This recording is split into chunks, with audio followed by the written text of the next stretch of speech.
সীমান্ত আইন লঙ্ঘন করে লালমনিরহাটের পাটগ্রাম দহগ্রাম ইউনিয়ন সীমান্তে আবারও ভারতীয় নির্মাণ শ্রমিকদের নিয়ে ভারতীয় সীমান্তরক্ষী বাহিনী বিএসএফ কাঁটাতারের বেড়া ও লোহার খুঁটি স্থাপনের চেষ্টা চালায়।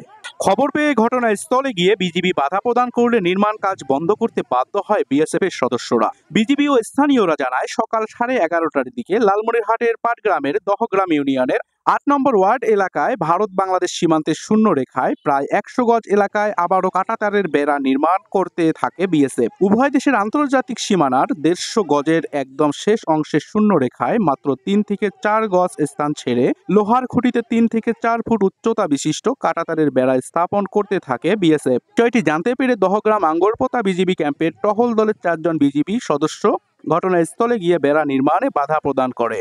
এ সময় বিএসএফ এর অন্তত 25 থেকে 30 জন সদস্য বিজিবি সদস্যদের সাথে তর্কে জড়ায়। বিএসএফ ও নির্মাণ শ্রমিকেরা জোর করে বেড়া নির্মাণের চেষ্টা চালায়। এ সময় বিজিবি সদস্যরা লোহার অ্যাঙ্গেলের খুঁটি ও কাঁটাতারের উপরে দেয়। এতে কিছু সময় উত্তেজনা দেখা দেয়।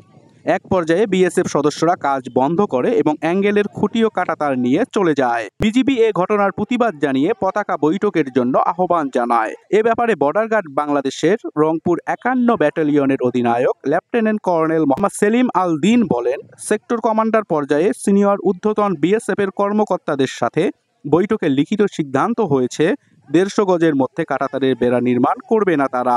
বৈঠকের প্রতিশ্রুতি না মেনে আবারও নির্মাণের চেষ্টা করায় বিজিবি বাধা দিয়েছে। বাধা না মেনে নির্মাণের চেষ্টা করায় বিজিবি উপরে খুঁটি তুলে দিয়েছে। ব্যাটালিয়ন পর্যায়ে প্রতিবাদপত্র দেওয়া হবে। এ ঘটনায় কোম্পানি কমান্ডার পর্যায়ে পতাকা বৈঠক করা হয়েছে।